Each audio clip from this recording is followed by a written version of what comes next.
দেখো সুলতানা, তোমার সাথে আমার 1 বছর 6 মাসের রিলেশনশিপ ছিল, আর সব কিছু জেনে শুনে আমি তোমাকে আজকে বিয়ে করেছি। আসলে আমি তোমার কাছে কি বলবো ঠিক বুঝতে পারছি না।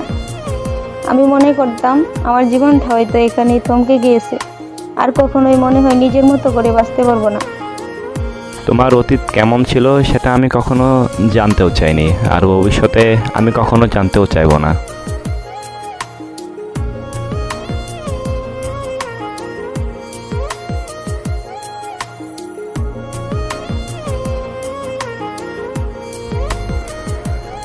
তারপর আমি দরজা লক করে ফ্রেশ হয়ে এসে দুজনে নামাজ আদায় করে নিলাম। এখন আপনাদের পরিচয়টা দেই। আমি শাহরিয়ার রহমান, মা বাবার বড় ছেলে। আমরা 2 ভাই 1 বোন। আমার আর সুলতানার আজকে বিয়ে হয়েছে। সুলতানা আমার সিনিয়র বউ। হ্যাঁ, সুলতানা আমার থেকে 5 বছরের বড়, তবুও আমাদের মধ্যে কোনো সমস্যা নেই।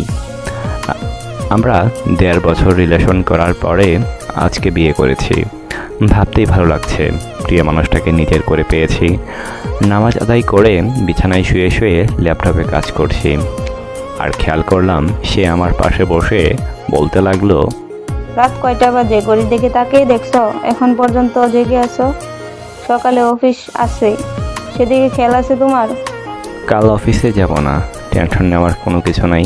2 দিন ছুটি নিয়েছি। আসো ঘুমিয়ে পড়ো, এমনিতেই আজ অনেক দখল গিয়েছে তোমার উপর। ভেবেছিলাম লাল শাড়ি পরে ঘোমটা দিয়ে আমার জন্য ওয়েট করবে, কিন্তু সেটা না করে দেখলাম তুমি রান্না করছো। কি ভাগ্য!